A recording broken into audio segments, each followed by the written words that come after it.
Como é que você vê essa, pô, não tem outra palavra, essa idiotice, essa babaquice de quem vai fazer manifestação, sair de casa num dia ensolarado, já tá na praia, vendo gente bonita, tomando um gelo, namorando, transando, fumando, bebendo, mas tá lá pedindo o fechamento do STF. Qual é a função do STF e como é que você enxerga? Isso é um ato, acho que, mais antidemocrático que acontece nos últimos anos aqui no Brasil. Então, o STF, né, ele é, digamos que, a última instância do judiciário, né? O John Locke, que é um autor liberal, considerado fundador do liberalismo político, aquele que vai defender, né, que o governante seja eleito pela maior parte das pessoas, ele vai dividir os poderes. Porém, a grande crítica atribuída ao John Locke é que, embora ele divida esses poderes, né, não da forma com a qual a gente conhece, mas ele vai dividir os poderes, ele não estabelece um princípio que quem vai estabelecer é o Montesquieu, que é o princípio dos freios e contrapesos, né, os checks and balances, né, que é a expressão mais comumente. Né? O que isso quer dizer? Que não há preponderância de um poder sobre outro. Né? Ou seja, o executivo ele não se sobrepõe ao legislativo, tampouco ao judiciário. Há um processo de controle entre esses poderes. De equilíbrio. De equilíbrio, né? Ou seja, o STF é quem quem apresenta a última decisão, porque é quem vai avaliar do ponto de vista hermenêutico, interpretativo, acerca do que vale e do que não vale. Né?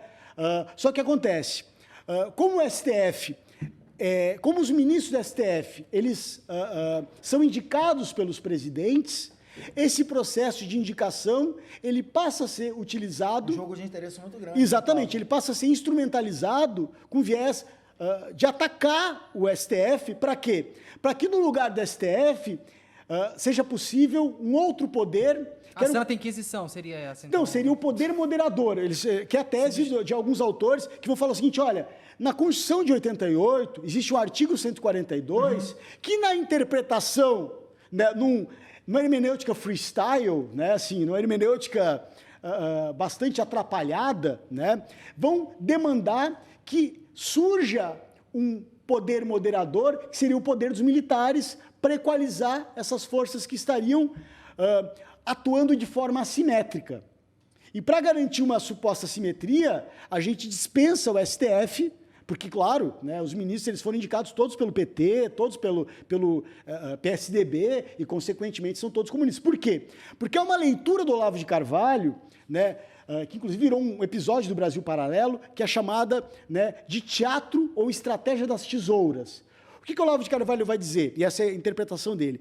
Que no processo de redemocratização do Brasil, e a Constituição de 88 ela estabelece isso, né, existiu um processo no qual houve um acordo entre a extrema-esquerda, PT, e a centro-esquerda, PSDB, de construir a democracia nos termos da Constituição. Constituição essa, né, por essa chave da extrema-direita, uma Constituição socialista. Né? Por quê? Porque vai garantir direitos sociais, vai garantir um SUS, vai garantir uma UFES, vai garantir, ou seja, direitos sociais. E como a chave neoliberal, neoconservadora, né, que é neoliberal, ela parte da ideia de que saúde, educação são mercadorias, o papel do Estado não é conceder de acesso a isso, mas é permitir que isso seja mercadoria e, portanto, seja cobrado. Essa é a principal estratégia. E nesse processo se criou essa ideia da estratégia das tesouras, que vai criar uma leitura que permite um ataque ao STF. Pô, peraí, se o STF foi escolhido pelo PT e pelo PSDB, consequentemente, o STF é de esquerda.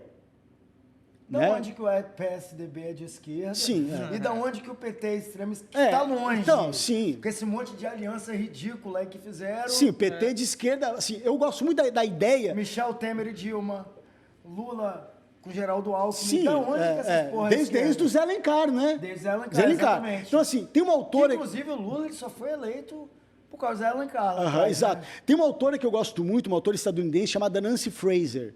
E ela pensa os Estados Unidos de uma forma que eu acho que dá para a gente fazer um deslocamento conceitual, digamos assim, um esforço nesse sentido, para compreender. Ela vai dizer o seguinte, olha, nos Estados Unidos tem duas forças latentes na política. Claro, existem muito mais, mas essas forças são as mais latentes, as mais evidentes, digamos assim. Que ela entende como um progressismo neoliberal, que vai ser encarnado no Partido Democrata, e um reacionarismo neoliberal que vai encarnar os republicanos e que vai se agravar com o Tea Party, com o trumpismo, enfim. Né? Eu vejo que no Brasil a gente tem mais ou menos isso. A gente tem um populismo neoliberal à direita, né, com o Bolsonaro, né? E nesse populismo neoliberal de direita com o Bolsonaro, a gente tem todo esse discurso anticomunista, esse discurso neoliberal, e a gente tem um progressismo neoliberal e populista com o Lula, né, que, embora conceda direitos sociais, opera reproduzindo o capitalismo financeiro. Sim. Não é à toa que o Lula, né, os bancos nunca tinham faturado tanto quanto faturaram no governo PT.